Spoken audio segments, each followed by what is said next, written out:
playing teams at a high level, going up against teams that are playing, 3 or 4 tiers up in football against them, and your idea of how you take them on. This was clearly of a manager going, we're going to suffer because they're way better than us, certainly technically. But I tell you what, if you want heart and courage and you give it all to me, you might get lucky. And they did. They rode their luck incredibly in the first 15 minutes of the game, Maidstone. But boy, you can't question their attitude. It was just sensational yesterday watching them. Oh, absolutely. And it's a fairy tale for them right now. They are certainly enjoying this FA Cup journey that they are on. They pulled off one of the greatest FA Cup shocks to knock out Championship high flyers. They've been let's flying. not forget. Second place Ipswich out of the 4th round and at Portman Road as well. Ipswich, I mean, if you look at the stats, it was all one-way traffic. Ipswich had 38 attempts in this game to Maidstone's 2. 2 shots on target, and they scored from those as well. But it was enough, as I say. Forget the fact there was 38 shots to Ipswich. The 2 crucial stats that really mattered were the 2 goals for Maidstone.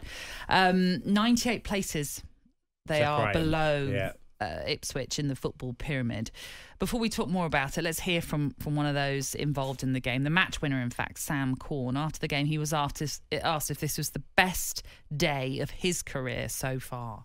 Yeah, for sure. I thought Stevenage was my favourite time of my career, but hey, we've gone one better today. Tell us about the goal. We knew we were going to be slim on chances, and when they did a rise, we knew we had to take them, and I was fortunate enough to take my chance. You had to ride your luck at times. What was it like in the last 10 minutes? That belief, that desire, we always got that as a group, and we knew it was going to be tough. But when you see 2-1 on the scoreboard with 10 minutes to play, listen, you run through brick walls for each other. You'd have heard a lot about Ipswich and all about Ipswich, but did you always believe you could come in and win today, cause a shock? Yeah, listen, we wouldn't have gone out there. We didn't believe we was going to win, but we knew it was going to be tough, really tough. But they're a top side, they're doing well in the Championship, and but it's a game of football. Anything can happen. It's an historic win then for them because it's the first time that they have reached the FA Cup 5th round. It was the first time they'd ever reached the FA Cup 4th round. And they are the first side from outside the top 5 tiers to reach the last 16 since Blythe Spartans did it back in 1978. And you're right, we had Bill Williams on yesterday, the chairman of Maidstone, and we kind of got sucked into it a little bit in the sense that he was saying, we're just going to go enjoy the day out. We're not expecting to do anything. This is Ipswich. They're doing so well in the Championship. I mean, of course, we spoke about the fairy tale, the giant killing. These things happen. These stories can be written. But obviously, you look at it and you think they can't possibly continue this journey. And yet, it was absolutely wonderful and magical. And do you know what was wonderful to see as well?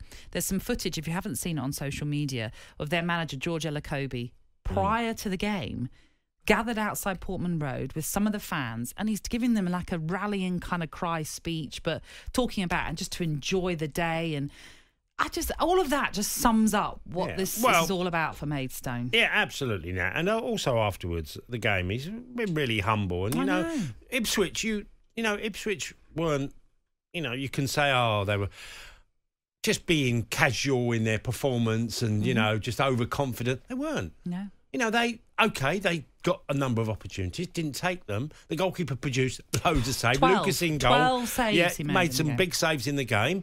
They didn't have that lucky break. And do you know what has struck me as well? It's quite an experienced Maidstone team.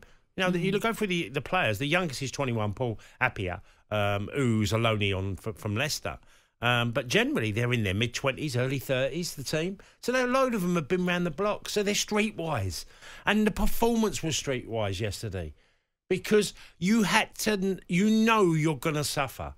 But with that, you might get opportunities, and they took them. Having the 2 finishes, by the way, it made me think of, as I saw the 2 finishes, I was thinking of Darwin Núñez when he got the brace up at Newcastle at the start of the season when there were 2 brilliantly taken goals from him. Their 2 finishes yesterday, exceptional. Obviously Corner's been mentioned, his winner. But also, Reynolds, Lamar Reynolds, his first goal. So it was a really, you rode your luck. You just kept going and you got paid with your rewards by your character and your courage. It was great. Oh, it was simply amazing for them. And you know what?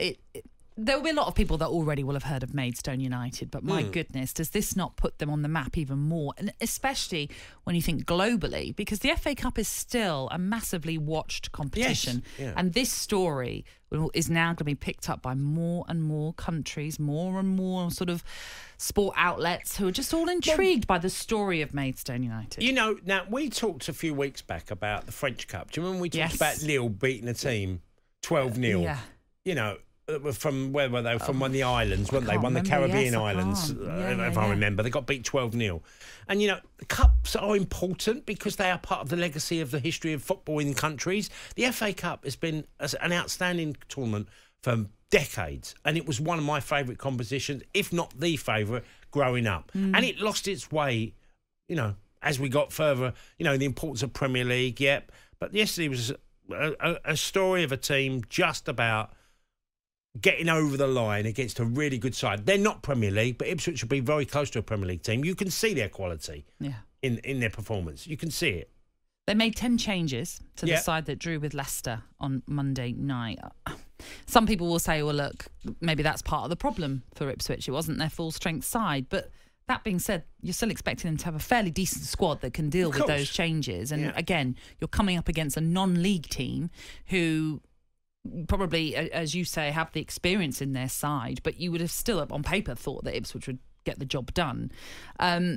Equally, can you understand those changes that Kieran McKenna made? Thinking, there's a bigger look, Nat. Bigger fish to fry for Ipswich. Well, you're challenging for the Premier League. Yeah. You know, you've had a big game in midweek, a Leicester, you know, and then you've got the Championship games remainders to play this year.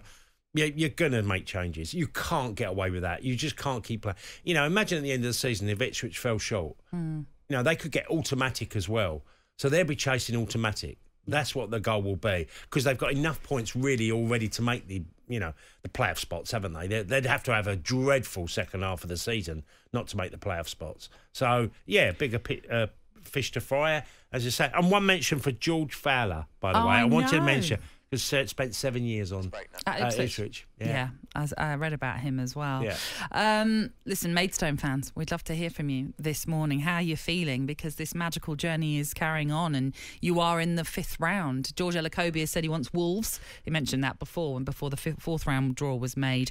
They have to get past West Brom first to see if they can make it into the last 16. But we'd love to hear from you this morning. 81089 is the text number. Made of stone.